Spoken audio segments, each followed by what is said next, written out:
What could you do to prevent it? Again, planning is a huge part of this, right? Fear, depending on what the situation is, can be decreased, maybe not necessarily eliminated, with planning, right? Whether it's a party, whether it's a workshop, whether it's an interview, we know there are things that we can do to reduce fear, right? I come on this podcast weekly. I do have a fear. Every single time that I come up here, I'm like, oh my God, am I going to forget what I'm going to say? Am I going to sound ridiculous? Am I going to bring value? This is why I have these notes so that I can stay on task, because I could talk forever. These podcasts could be hours upon hours upon hours long. And so I plan, right? I plan as best as I can. Doesn't mean it's perfect. No, look at this. I'm in the middle of podcasting and my kids are calling me for probably to ask where the peanut butter is in the cupboard that they open that's right in front of their face, right? What am I going to do? Life is lifing, right? But I think about, that certainly wasn't one of the things I thought about when I was preparing for today. But I say that to say that I've planned as best as I can. I'm going to do the best that I can. And that hopefully you're more focused on the message that I'm bringing, today's conversation, the topic, the insights, versus the, 2-second pause I had to just be annoyed with whoever's calling me, which I didn't give any energy to at this point. And again, another piece around that fear setting exercises. So now if the worst does happen, right? If your fear does become reality, right? How would you recover? What would it mean? Right? Because anything that we do fear, anything that we experience that isn't positive, we do recover from. At the time or prior to, it might not feel like we can recover. It might feel like we are never going to get through this, but we do. Right? I'm almost 46 years old. I could tell you there have been many things that I thought at one point I was not going to get through. And here I am today, having recovered, having learned even more than I thought I was going to learn, because I didn't allow that experience or that fear or the failure that did happen to shadow or overtake the lessons and the experience and the growth that did come out of it. Right? So part of that fear setting exercise is really thinking about, now what do I do? Like, how am I going to recover? What am I going to bring from my existing toolbox, to help me get through this process? And what have I learned? Right?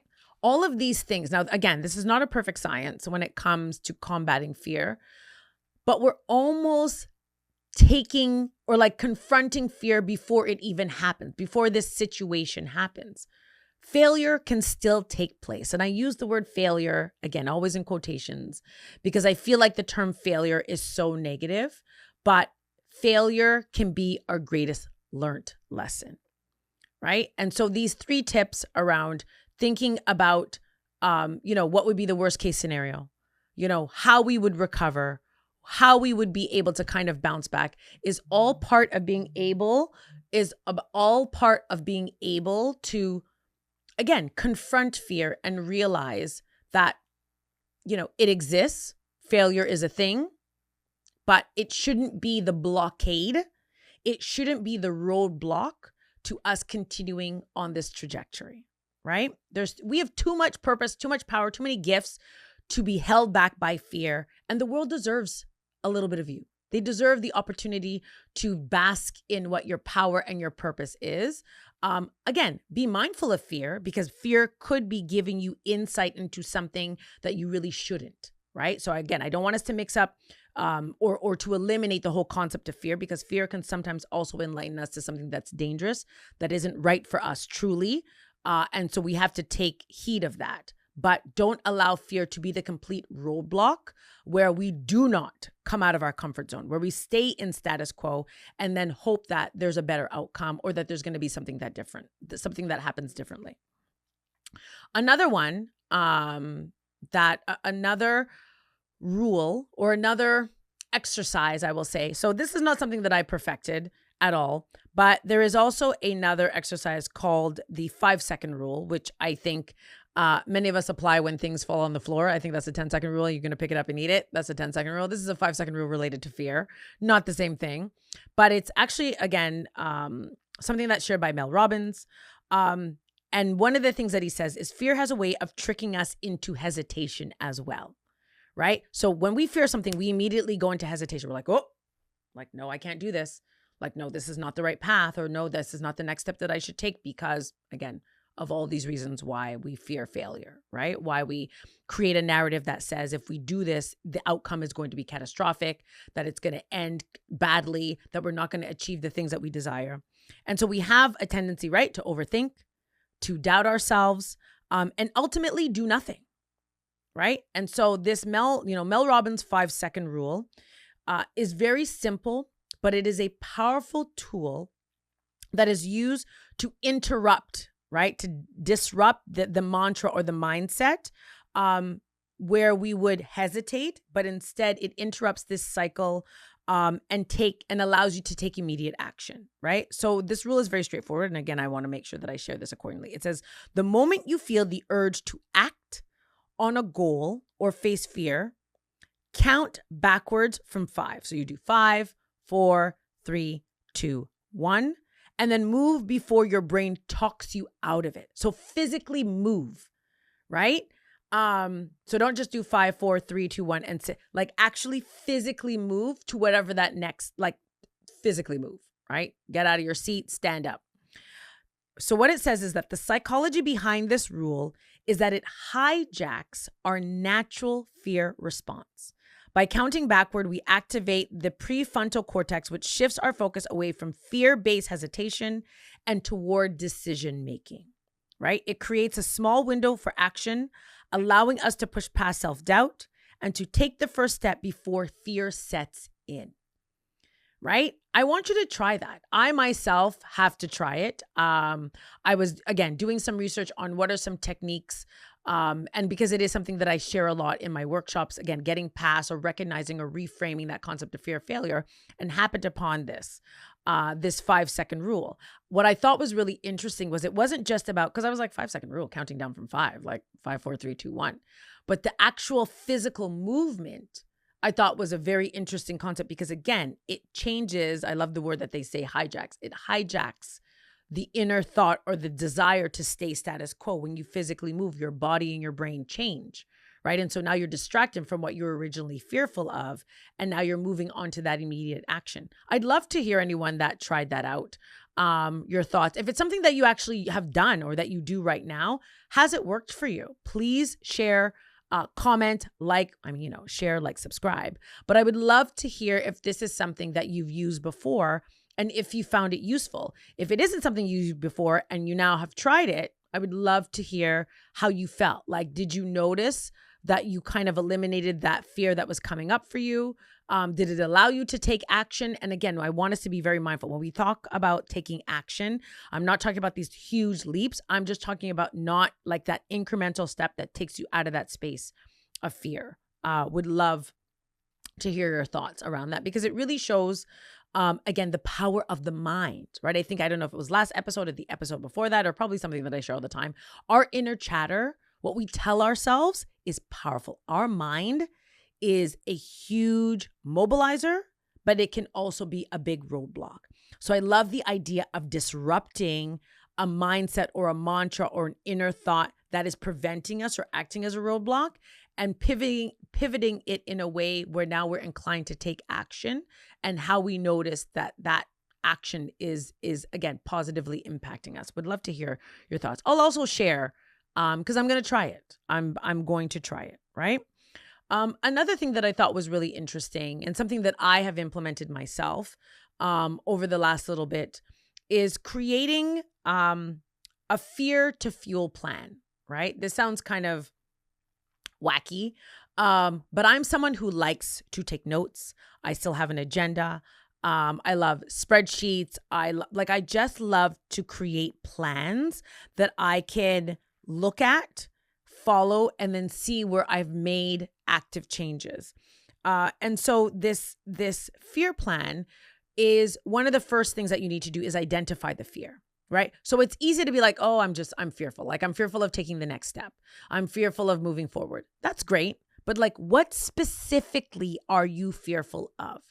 Because one of the things in this space around living with audacity is being able to name specifically the people, places, and things that are creating barriers, the people, places, and things that are no longer serving us. Like, you need to name it. What is your fear? Be specific about what you are fearful of. I'm fearful of starting a business because I don't believe that I have the entrepreneurial skill sets to be successful. That was a genuine fear that I had for years. That very specific. I was like, who am I to start a business? I don't have a business degree. I've never started a business. I thought I didn't know anything about entrepreneurship, running a business. And I let that mantra sit with me for almost 2 years before starting Me-to-Moi Health. But the moment I named it, I had an opportunity to think, okay, well, what am I really fearing? Am I really fearing the fact that I thought I didn't have the skill set? Or am I fearful that people would ask me, why are you going into business when you work for the government, when you have a full-time job? Why would you go down this path? That's actually what I would realize, as I was fearful of people's judgment about why I took this path, right? So I, again, in my own inner work, was able to see, yeah, I was a little bit fearful around the entrepreneurship, taking that path because I didn't really know much about it. But I was more fearful about people's judgment about why I was going down this trajectory, right? I will be honest, it's still a fear that I have a little bit. There's still moments as I build my business and I take on other projects like a podcast. People be like, why are you podcasting, Aisha? You do workshops, you do facilitation, you do one-to-one. Now you want to add something else to the list? Certainly pass that inner chatter, but I had to become mindful around what the specific issue was in order for me to combat it. Then I had to reframe it as an opportunity, right? So for me, the opportunity to share a gift that I knew that I had. For me, the fear was less than the dishonoring of not being able to share this gift with people who I know would benefit from it was more than the fear that I had about starting a business, right? Took a lot of work to get there, and I had to do my own personal work. And again, reframe this idea that I had about failure and stepping into a space that I thought wasn't for me. But I reframed it as an opportunity.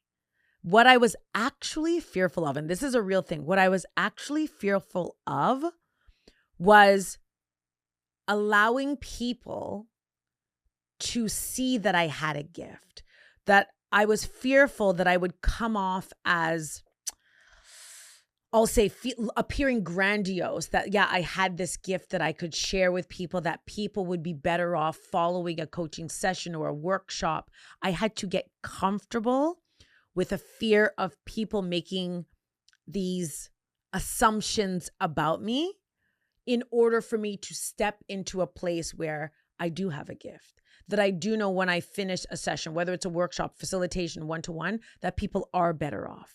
And they're better off because I'm sharing from a place of love. I'm sharing from a place of knowledge and lived experience and perspective with a whole commitment to inspire and empower people to live audaciously. But it took me a really long time to even be able to say this on camera out loud and not be worried about oh, what's going to come after that? Are people going to be like, who is she? It's taken me a really, really long time to get to this place. But I had to reframe the concept of fear, get real about what I was fearful of, and then reposition it as an opportunity for growth and elevation. And I remain grateful for having taken the time to do that, because if not, Me-to-Moi would not have been born. Right? Doing another certification as a health coach wouldn't have happened. Starting a podcast, starting a business, doing where all the things would not have happened if I allowed myself to stay in that fear mindset. And I have failed. In the 6 years that I have had this business, there have been failures. There will probably continue to be failures, but there will also be more growth, because I will, again, through that failure, I will have the opportunity to course correct, to pivot, to do insular work, and to really think about, again, what is my purpose? What is my passion? Why am I here? Right?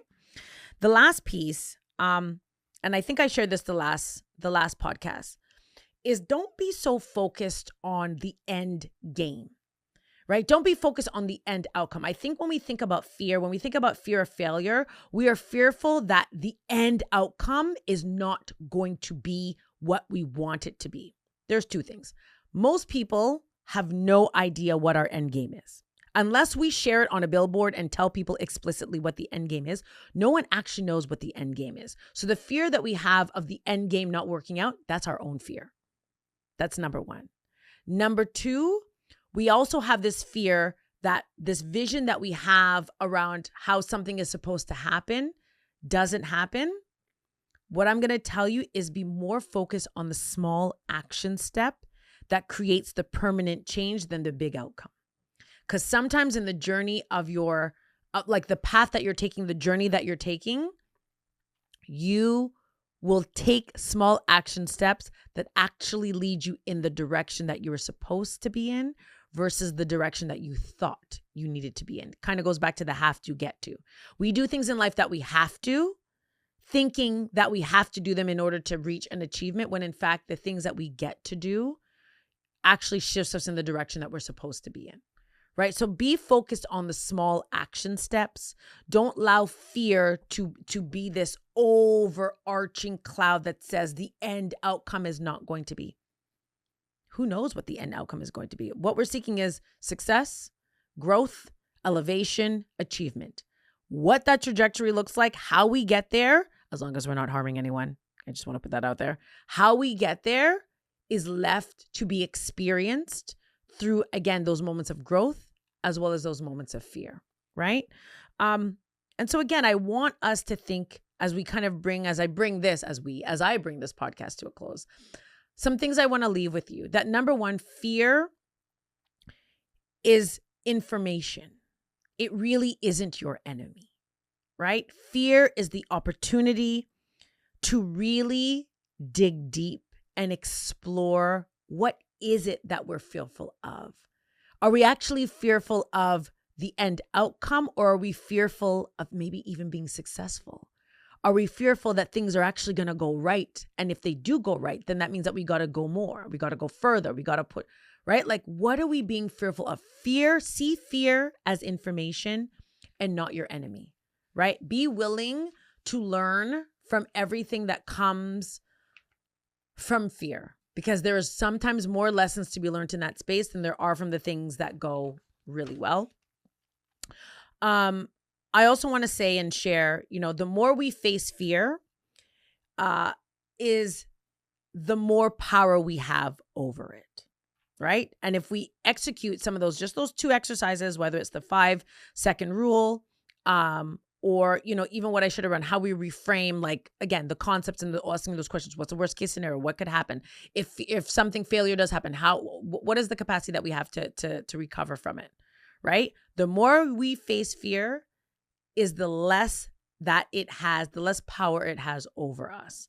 Again, doesn't mean that we will not experience fear, that there will not be hard decisions that we will have to make, but we will be less inclined, again, to stay in status quo for fear of this assumed catastrophic outcome, as opposed to planning as best as we can, being prepared for what is to come, and being willing to learn from what is going to happen, right?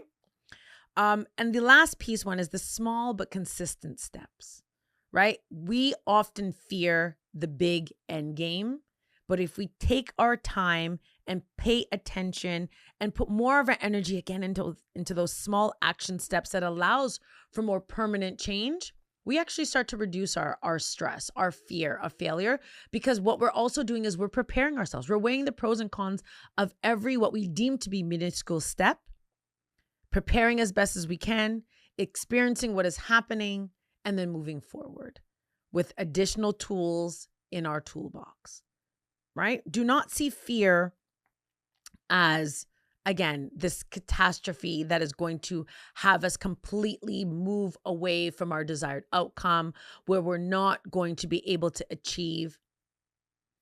I'd have to say, I think some of the greatest things I've ever learned in my life have come from failure, like hardcore failure, because they've given me an opportunity to really dial in and kind of cut the BS that I was telling myself in order to protect the safety that comes with staying in status quo, right?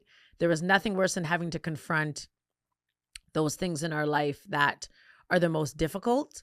But when we recover, when we end up on the other side and you kind of look back at, again, what you just thrived through, that that feeling of failure, again, not a perfect science, will start to dissipate, right? Because what you will come to realize is that you are less likely to create scenarios where you are going to cause harm or damage, or make a wrong decision that isn't in alignment with, again, whatever your desired state is. So don't fear failure. If anything, embrace it. Think about what you can learn. Think about the ways in that you've grown in things that you've failed to date, areas where you have struggled. What have you learned about yourself? What have you, added to your toolbox? Fear will always come. Okay. Again, this living with audacity is not about eliminating the real things in life. Fear is going to come.